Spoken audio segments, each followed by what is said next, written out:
हमारे साथ एक्सक्लूसिव बातचीत करने के लिए एमएलए डोडा महराज मलिक जी हैं। महराज जी, मैं आपसे पहले ये सवाल करना चाहूँगा कि सुनने में आया है कि एक केस हुआ है आपके ऊपर, जिसमें कि स्पेशल जो मजिस्ट्रेट है उनकी जानिब से आपको तलब करने की बात की गई है।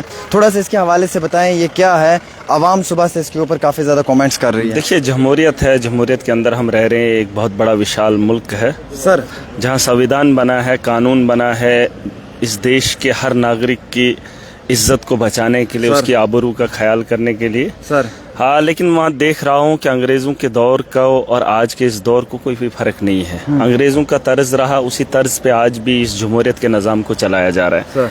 बड़े बड़े लोग हैं जो कानून का इस्तेमाल करते हैं। ये खेल कभी हमने खेला नहीं, बस एक आवाम का दर्द जानता था, आवाम के उस दर्द को समझता था, नौजवान के उस ज़िंदगी के बारे में सोचता था। बस उसी में थोड़ी ज़िंदगी कट गई, फिर सियासत के मैदान में आए। उन्हीं लोगों की देन है, जब नौजवानों के साथ, लोगों के साथ इंसाफ नहीं हुआ तो सियासत में आ गए। अब वही लोग कानून सिखा रहे हैं, जिस कानून को उन्होंने गंदा समझकर, गंदा इस्तेमाल करके एफआईआर लगवाते हैं। एफआईआर लगी है सर आप पे? नहीं, ये मुझे नहीं पता, अभी मुझे जानकारी लेने दो। लेकिन वक्त के तानाशाहों के हिसाब से कानून चलता है। डिफॉर्मेशन केस हुआ सर? मैं वो नहीं कह रहा हूँ, जो भी है कानून का इस्तेमाल करते हैं, लोगों को डराते हैं, धमकाते हैं। अब धमकाने का तरीका उनके पास ये रहा तो महराज को कोशिश कर रहे हैं फिर से। लेकिन देखो अब होता क्या है। अब सत्ता में तो आ गया हूँ, इस ताकत से जिससे हमें कोसों दूर रखा था उन्होंने सिखाया, मजबूर होकर ऐवान में आज हिस्सा बनाऊं, जिससे आपको भी पता है हमारे कपड़ों पे सवाल होते हैं, हमारे आवाज़ पे सवाल होता है। जो तर्ज इस ऐवान का नहीं था वो तर्ज आज हमारा है। यहाँ पर बहुत सारे लोग गुजरे हैं जिन्होंने अपनी आवाम की रहनुमाई की है, लेकिन हमने इस हाउस के अंदर देखा मजलूम की बात नहीं होती। आपको लगता है कि कुछ ऐसा आपने किया है जिस वजह से ये केस आप पे हुआ है? नहीं, ये ऐसा है कि अगर आप जम्मू कश्मीर के किसी भी फर्द को पूछोगे, जब भी कोई बड़े आदमी के साथ भिड़ जाता है तो बड़ा आदमी उसे कानून से डराता है, पुलिस से डराता है। और ये बड़े लोगों का ये एक तरीका रहा है।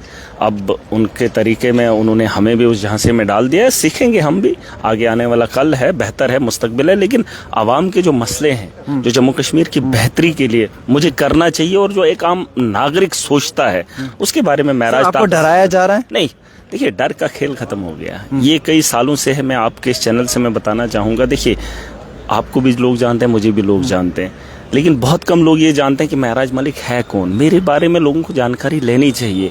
आज अगर इस ऐवान में कोई आदमी अकेला गरज रहा है, क्या वो सच में आज ही गरज रहा है?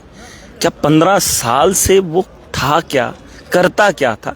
हमारा ये रवैया कम है। 15 साल का दर्द लेकर आया हूँ इस ऐवान के अंदर, और आज ये लोग कहेंगे चीख रहा है। किसी एक रिपोर्टर ने कहा था कि आप इतना हाइपर क्यों होते हो, तो मैंने उससे कहा कि अगर तेरे बच्चे को कोई टांग तोड़ देगा तो आप क्या हंसोगे? आपके चेहरे पे हंसी होगी? अरे, मेरे नौजवानों को पीटते हुए मैंने देखा है, उनकी आंखों से आंसू गिरते हुए देखा है, और मैं यहाँ इस ऐवान में आराम के साथ उन नौजवानों की बात करूं जिनके साथ खिलवाड़ हुआ है, स्कैम हुआ है। और स्कैम करने वाला रेडी वाला या आम आदमी नहीं है, या कोई जाति या धर्म का नहीं है, बल्कि इन ऐवान की कुर्सियों के बगल में बैठे हुए बड़े ऑफिसर जिन्होंने रिक्रूटमेंट की है और पैसा खाकर किसी गरीब का हक मारा है। आज मैंने खुल्लम खुल्ला बोला। और आज तो मैंने एक हॉर्टिकल्चर जो जिसको चीफ बनाया, यहाँ आज तो डायरेक्टर बनाया, चीफ होते हुए उसने 2021 और 24 से लेकर एसीबी ने उसकी इंक्वायरी की, एसीबी ने, और उसे पाया गया, गिल्टी पाया गया। फिर उसने जो है एसीबी ने परमिशन मांगी जेडी से कि हम इस पे कार्रवाई करना चाहते हैं, आप दे दो। तो जेडी ने परमिशन दे दी, लेकिन 4 महीने हो गए उस पे एफआईआर नहीं। 2 महीने उस बंदे को रहे, क्योंकि बड़ा आदमी है, उसका उठना बैठना बड़े रईसों के साथ है। अगर एक आम आदमी की बात होती, उसको पुलिस यूं उठा देती, यूं अंदर कर देती। अरे, इन लोगों पे कार्रवाई की मांग कर रहा हूं। मैंने कहा जिन लोगों का, जिन नौजवानों का इन्होंने यहाँ पर गला घोंटा है, जो इस बार बाहर बैठे हैं, उनको घोंटने वाले यहाँ दफ्तरों के अंदर कुर्सियों पे बैठे, एक ही परिवार के 10 आदमियों को नौकरी मिल गई। महराज जी, कई सारे लोग मुझे सुबह से कमेंट कर रहे थे कि आप महराज मलिक साहब से इंटरव्यू करना चाहने वाले बहुत लोग हैं। थोड़ा सा आप उनकी जस्टिफिकेशन के लिए, थोड़ा सा उनके दिल के लिए ये क्लियर करें कि इस केस में आपका वकील है, अगर है तो क्या प्रोसीडिंग स्टार्ट हुई है? थोड़ा सा आप उस पे बात करें ताकि वो सुनना चाहते हैं उस मुद्दे पे। आपको एक चीज़ बताऊंगा आमिर भाई, मुझे तो इसके बारे में उतनी जानकारी है नहीं। मैंने सुबह कहा है कि मैं आवाम की लड़ाई लड़ रहा हूँ, वकालत मैं कर रहा हूँ। जो आवाम की बेहतरी के लिए, नौजवानों की बेहतरी के लिए, उसकी वकालत मैं कर रहा हूँ। और जो मेरे ऊपर इल्ज़ामात हैं या मेरे ऊपर जो कोशिशें की जा रही हैं, वो केस जो है आवाम लड़े। मैं आवाम की रहनुमाई करूँगा और आवाम को मेरी हिफाजत के लिए हर मुमकिन कोशिश करनी होगी, और आवाम मेरा केस लड़ेगी, मैं नहीं लड़ूंगा। मैं नहीं लड़ूंगा, मुझे उठाकर अंदर करेंगे मैं जाऊंगा, लेकिन लड़ाई मेरी आवाम को लड़नी होगी और मैं आवाम की लड़ूंगा। मैं जम्मू कश्मीर के नौजवानों के मुस्तकबिल की लड़ाई और इससे मैं हटूंगा नहीं, चाहे ये और ये आज का मामला नहीं, ये कोई पहली बार ऐसा नहीं हुआ कि महराज को ऐसे ऐसे हुआ है। आज से पहले इन्होंने बहुत कोशिशें की है। मैं तभी कह रहा हूं कि जो लोग आपको देखते हैं महराज के बारे में जान लें कि 15 साल से महराज कौन है। आज आपने वॉकआउट किया? नहीं, मैं वॉकआउट क्यों करूंगा, ये हाउस मेरा है। मैं किससे वॉकआउट, मैं तो अपनी बात डंके की चोट पे रखूंगा। मैं नौजवानों की बात डंके की चोट पे रखूंगा। मेरी आवाज में उतनी ताकत है, अगर स्पीकर मेरी माइक ना भी खोले तब भी हाउस को खर्च कर दुनिया को बता सकता हूं कि इस हाउस के अंदर धांधली क्या हो रही है। कल भी आपसे फायर इमरजेंसी के नौजवान मिले, उन्हीं का मुद्दा था। मैंने वादा किया था आप इंतजार कीजिए और पूरी ताकत के साथ, पूरी जोर के साथ। और आज मैंने क्या कहा, मैंने बीजेपी के खिलाफ नहीं बोला, मैंने आज ये बोला हाउस के अंदर, मैं सरकार से पूछ रहा था क्या सरकार को लोगों से उम्मीदों से वोट नहीं दिए हैं? एनसी की सरकार है, क्या उम्मीद से वोट नहीं दिया था कि हमारे कैजुअल लेबर का मसला हल होगा? क्या इस उम्मीद से नहीं दिया था? बेरोजगारी है तो बेरोजगारी दूर करेंगे, वादे इन्होंने किए थे। मैं आज सरकार को बोल रहा था इसमें बजट नहीं चाहिए, सरकार को इसमें बजट नहीं चाहिए, बस पॉलिसी फ्रेम करनी है। जिन लोगों ने गुनाह किया है उन गुनहगारों को सजा देनी है और ये सरकार कर सकती है। और मैंने कहा है अगर उसमें एलजी मिलावट है, अगर इस स्कैम में एलजी की मिलावट है या बीजेपी सरकार की जो सेंटर की सरकार है उनकी मिलावट है, तो क्या हमारी सरकार सक्षम है, इतनी ताकत रखती है लोगों के मैंडेट से, क्या लोगों को इंसाफ दिला सकती है? क्या उस गरीबान तक हाथ डाला जा सकता है जिस आदमी ने, जिस शख्स ने मेरे मजलूमों के साथ, उनकी जिंदगियों के साथ खिलवाड़ किया, उनकी नौकरियों को बेचा है और जम्मू कश्मीर के अंदर ये धांधले बनाए? सर एक अहम सवाल है कि आपने देखा होगा एनवाईसी के मुलाजमीन हो या बाकी कैजुअल लेबर्स हो, इनकी तनख्वाहें 2000-3000 रुपया है, लेकिन इन्हें एएवाई में भी नहीं रखा गया, इन्हें एपीएल कैटेगरी में रखा हुआ है। ये सबसे बड़ा इशू है कि एपीएल में रखा हुआ है 2500-3000। ये इशू नहीं है, इशू ये है कि एक आदमी अपना वक्त दे रहा है, चाहे वो डिपार्टमेंट आप देखेंगे स्कूल एजुकेशन डिपार्टमेंट में है, स्वीपर का काम कर रहा है, वाटरमैन का काम कर रहा है या पीएचई के अंदर कैजुअल लेबरर का काम कर रहा है। हमारे यहाँ गवर्नमेंट का एक ऑर्डर है कि वेजेस, मिनिमम वेजेस 278 रुपया है हमारा, जो गवर्नमेंट को देना ही देना है और गवर्नमेंट का रेट है। मैं कहता हूं जो भी गवर्नमेंट का मुलाजिम है, जो भी मजदूर को आप 200 में काम नहीं करा सकते, क्योंकि गवर्नमेंट का एक रेट है, सर्कुलर है कि 278 रुपए से आप उसको नहीं दे सकते। यहां तो धांधलियां धज्जियां तो सरकार उड़ा रही है, जो कानून बनाते हैं वही कानून में बैठे हुए लोग धज्जियां उड़ा रहे हैं। यहाँ एक स्वीपर को, वाटरमैन को 1000 रुपया भी नहीं मिलता है, 200 रुपए पे उसे काम कराया जाता है। मुझे बताओ उसके वेजेस कहाँ हैं?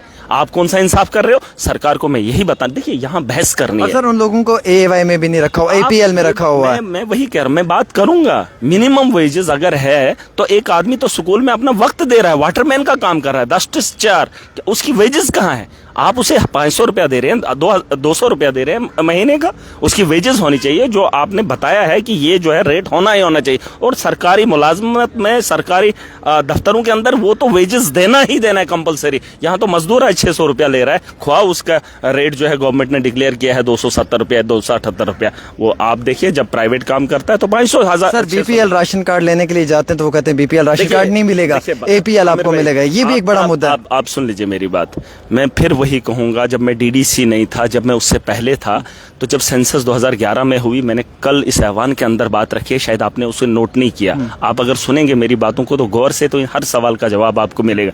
सेंसस हुई थी सोशो इकोनॉमिक की, जो डोर टू डोर हुई थी, उसमें पॉपुलेशन ज्यादा थी, उसमें राशन कार्ड ज्यादा बन रहे थे, सॉल ज्यादा बन रहे थे, लेकिन गवर्नमेंट ने क्या किया कि एक नेशनल पॉपुलेशन की सर्वे हुई जो घर बैठे हुई, उसी को एक्सेप्ट किया। मैंने इनको कहा आप, ये तो बीजेपी के लोग 10 साल में सर्वे नहीं करा पाए, चुनाव तो इन्होंने खुले कराए क्योंकि शराब बांटी गई, वोट लिया गया, सत्ता में बैठना चाहते थे, लेकिन एक नौजवान का राशन कार्ड 10 साल नहीं बना पाए। पूछो भाजपाइयों से, मैं इनको कह रहा हूं सोशो इकोनॉमिक में जो लोग हैं, जो सर्वे में हैं, कम से कम उन्हीं को दे दो। वो सर्वे भी उसी दौर के अंदर हुई, नेशनल पॉपुलेशन को एक्सेप्ट करने की वजह क्या है? क्योंकि उसमें लोग कम थे। इनके पास जब आंकड़ा है हर फिरके का, कौन से फिरके का कहां, इन्होंने डिलिमिटेशन हिंदू अलग करके, मुसलमान अलग करके की। जब इनको उतना दिमाग है, इनको ये नहीं पता है कि राशन कार्ड किस किस को चाहिए। राशन कार्ड देना था, आज कह रहा था कि सरकार ने जो है एएवाई के लोगों को जो है राशन दिया, वो तो कम आंकड़े में है, वो तो बहुत सारे आंकड़े हैं, उनके भी बनने चाहिए। जैसे आप कह रहे हैं, ये तो बीजेपी भी सवाल कर रही है, क्या ये गरीबी सिर्फ 4 महीने में हुई? ये एएवाई क्या सिर्फ 4 महीने में फाल कर दे? ये तो भाजपा के दौर के हैं। भाजपा उस दौर में क्या अमीर थे सारे, अब गरीब इस सरकार में हो गए। इनका फर्ज नहीं बनता था AAY कैटेगरी के लोगों को उसमें डालना? 10 साल से ये सवाल मैंने बोला है, आज भी बोल रहा हूं, और आज भी ऐवान के अंदर मैंने बोला बीजेपी को कोई भी अधिकार नहीं है 4 महीने से पीछे सवाल पूछेंगे। सुन लीजिए, 10 साल का सवाल भाजपा ना पूछे और उसके साथ साथ PDP भी उनके साथ मिलकर 10 सालों में क्या हमारे इस स्टेट को लूटा है बीजेपी ने? आपको क्या लगता है? ताकतवर थे, कुछ भी कर सकते थे, कैजुअल लेबर उसको परमानेंट कर सकते थे, राशन कार्ड दे सकते थे, नौजवानों को रोजगार दे सकते थे। जब शराब पिला सकते तो रोजगार कौन देता? क्या रोजगार इनका हक नहीं था? क्या नौजवानों को रोजगार के बारे में ये नहीं सोचते? खजाने को लूटा हुआ है। और क्या, कल खुलासा करूंगा, कल जब असेंबली में महराज आएगा, जब अपनी बात रखने का मौका मिलेगा, ऐसे इनके वो पन्ने खोलूंगा। वो पन्ने पूरा जम्मू कश्मीर नहीं, पूरा देश देखना चाहिए कि इन लोगों की करतूतें। और मैं फैक्ट्स पे बात करूंगा, और लाऊंगा सबूत। मैंने इकट्ठा किया, अभी बोलने को जरूरी नहीं समझता हूं। सुबह जब असेंबली के अंदर महराज जाएगा, मैं चाहता हूं जम्मू कश्मीर उसका गवाह रहे, और बताऊंगा कि 10 साल के अंदर कितनी लूट हुई है, उसका सारा आंकड़ा लेकर आया हूं। और फैक्ट्स इन्हीं के पोर्टल पर करोड़ों रुपए चार्टर्स प्लान्स पे लगाए हुए हैं। आप वैसे नहीं गिनो, मैं आपको फैक्ट्स दिखाऊंगा ना, जो इनके पोर्टल पर चढ़ा है, जो गवर्नमेंट के रिकॉर्ड में दिखाया है, और उस रिकॉर्ड को आवाम के सामने रखूंगा। उस वक्त जम्मू कश्मीर का नौजवान जागेगा और वो देखेगा मेरे घर को लूटने वाला अगर भाजपा थी, LG था, और मोदी के राज में ये जो राज कर रहे हैं। मैं नहीं कहता हूं मोदी गलत, सुन लीजिए, मोदी बजाते खुद अच्छा हो सकता है, लेकिन जो उसका संगठन है, ये जो इसके संगठन में ये लोग हैं, इन्होंने कभी माफिया के खिलाफ बात की? इन्होंने कभी नौजवानों को पिटने से रोका? कभी ये बातें, जो इनको दिल्ली से आएगा, आपने इस मुद्दे पे बात करनी है, करेंगे। आपने उसके खिलाफ बोलना है, करेंगे। जो वहां से होगा वही फरमान ये मानेंगे। अरे अपनी नस्लों को बचाने के लिए आप क्या करोगे? क्या करोगे? सर एक सवाल है, 8000 के कम पेश 8000 वैकेंसीज खाली हैं इस वक्त एजुकेशन डिपार्टमेंट के अंदर, चाहे मास्टर है, लेक्चरर है, टीचर्स हैं। क्या मोतबाना गुजारिश रहेगी हुकूमत से इन चीज़ों को लेकर, क्योंकि 2008 से? आमिर भाई, आप मीडिया में हैं, महराज ऐवान में है। फर्क ये है कि आपकी आवाज़ को भी दुनिया सुन रही है, हमारी भी। अभी हम पॉलिसी में करनी है ज़रूर। अगर उमर साहब इस काबिल समझेंगे तो हम पॉलिसीज़ बताएंगे जहां से जम्मू कश्मीर बेहतरी की ओर जा सकता है, और इन चीज़ों को पूरा भी किया जा सकता है, नौजवानों को रोज़गार भी दिया जा सकता है। पॉलिसीज़ हमारे पास है, बस इम्प्लीमेंट जो है सरकार को करना है। ये सवाल ज़रूर उठेंगे। और आपको अगर याद नहीं होगा, मैंने कहा है, आज गवर्नमेंट आज जो है सरकार, हमारा नौजवान कितना पढ़ा लिखा है?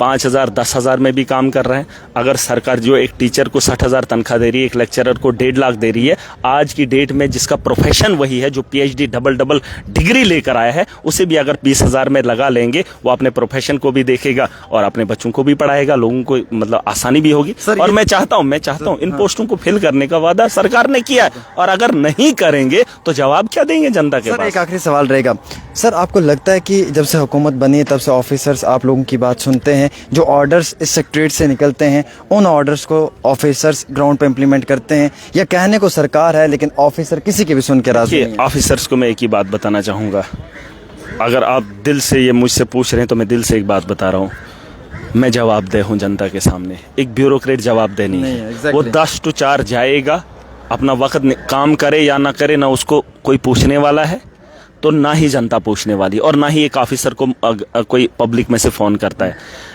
लेकिन उस आदमी को ये बात समझनी चाहिए कि हम जवाबदेह हैं। अगर मुझे लोगों ने चुना है, लोकतंत्र है, और हिंदुस्तान के अंदर जमहूरियत से बड़ा कोई नहीं है, और जमहूरी निज़ाम में अगर मैं चुन कर आया हूँ तो ब्यूरोक्रेट्स को मेरी बात माननी पड़ेगी, क्योंकि मैं आवाम के साथ जुड़ा हुआ आदमी हूँ। अगर नहीं मानेगा तो फिर लहजे की बात आती है, फिर इज्जत की बात आती है। और अगर अपने परिवार में अपने बच्चों के लिए आप 10 to 4 काम करते हो, महराज अपनी आवाम के लिए काम करता है। और अगर कहीं इस भरम में रहे वो कि इज्जत, मैंने अभी एक आदमी का नाम लिया, करप्ट था ना, नाम ले लिया, 2 महीने बचे हैं, छोड़ूंगा नहीं। और किसी इस भरम में रहे कि हम निठल्ले बने, निकम्मे बने, हमें कौन पूछेगा, 10 to 4 जाएंगे, लेकिन पेन उठाकर किसी के मुझे एक बात बताओ, इनको हमारे टैक्स के पैसे से तनख्वाह मिलती है, ठीक है, ये पढ़ा लिखा तबका, मैं एतराज़ नहीं कर रहा हूँ, क्या मेरा PhD MPhil PhD करके इनसे बेहतर पढ़ा लिखा नहीं है? ये बात अलग है, किस्मत से इनको नौकरी मिल गई, कुर्सी मिल गई, भाई काम करो, शुक्र मनाओ कि वो 5 सवाल आ गए, तुम्हारे जहन में थे, तुमने जवाब दे दिया, कुर्सी पे बैठ गए। वरना तुमसे ज्यादा पढ़ा लिखा तबका इस वक्त सड़कों पे है, घरों के अंदर नशा कर रहा है, खुशकिस्मती कहो कि हम उस काबिल हैं कि हम लोगों के साथ बेहतर कर सकते हैं। Exactly. आप कर नहीं रहे हो, बड़ा मुश्किल होगा, तुम्हारी नस्लें बर्बाद हो जाएंगी और तुम्हारी नस्लें भी सड़कों पे पिटती रहेंगी। और इन्हें लगता है कि हम दस्तखत करने के क्या होते हैं, ये ऑफिसर क्या होता है। देखो, मुझे एक आदमी ने कहा, आप ब्यूरोक्रेट्स के साथ बदतमीजी क्यों करते हो? बात सुन लेना, ये सब लोगों का मंशा है, महराज बदतमीजी से पेश आता है, किसी को ऐसे बोलता है। पता क्यों? जब मेरे दादे की उम्र का 70 साल का बुजुर्ग, उसको काम होता है तहसीलदार के पास, या आप मुझे भी बता देना, लोग भी देखेंगे, जब वो तहसीलदार के पास या पटवारी के पास जाता है या किसी भी मुलाजिम के पास जाता है, गवर्नमेंट मुलाजिम के पास, उसको बोलता है बाहर वेट करो। हालांकि वो मुलाजिम अगर 26 साल का है ना, मेरे से छोटा है, 30 ही साल का है, लेकिन वो मेरे बुजुर्ग का ख्याल नहीं करता, उसकी इज्जत का ख्याल नहीं करता। हालांकि उसको करना है, वो उसी काम के लिए बैठा है, लेकिन फिर भी उसे दरवाजे के बाहर रखता है, दिनों के दिन उसे चलवाता है, फिर भी उसका काम नहीं करता है। मुझे बताओ आमिर भाई, जो मेरे लोगों की इज्जत का एहतराम नहीं करेगा, उस ऑफिसर की कुर्सी हो या उसकी इज्जत का ख्याल महराज कैसे करे? कैसे करे? जिस दिन मेरी आम आदमी को ये लोग दफ्तर में बिठाएंगे, प्यार से पूछेंगे, भाई साहब आपका क्या काम है, अगर वो नहीं होगा, सही नहीं होगा, इलीगल होगा, वो ऑफिसर उसको बता दे, भाई साहब ये इलीगल है, मैं नहीं करूंगा, प्यार से बोले, और वो आम आदमी उसको कभी भी उलझेगा नहीं, वो आराम के साथ चला जाए। लेकिन इनका रवैया क्या होता है, वो ऑफिसर्स का सबको पता है, कमेंट करके वो लिखेंगे, बताएंगे कि अगर मेरा झूठ बोल, ये मेरे बुजुर्गों का एहतराम नहीं करेंगे दफ्तरों के अंदर, तो आप मुझसे उम्मीद करते हैं मेरी नस्लों की बर्बादी इन्हीं के हाथों से है, और मैं उनके तारीफों के फूल बांधू। बिल्कुल सर, ये शख्स आपका इंतजार कर रहे हैं घंटे से, आप इनसे बात करें। हाँ, मैं फिलहाल आपको ये बताना चाहूँगा दोस्तों कि एक बड़ा अहम तरीन मुद्दा था जिसके ऊपर चर्चा करनी बहुत ज़रूरी थी, और हमने महराज मलिक जी से ओवरऑल इस मुद्दे पे चर्चा की। अब महराज जी ने तो अपनी राय ज़रूर बताई है, लेकिन आपकी क्या राय रहती है, आप भी ज़रूर बताएं।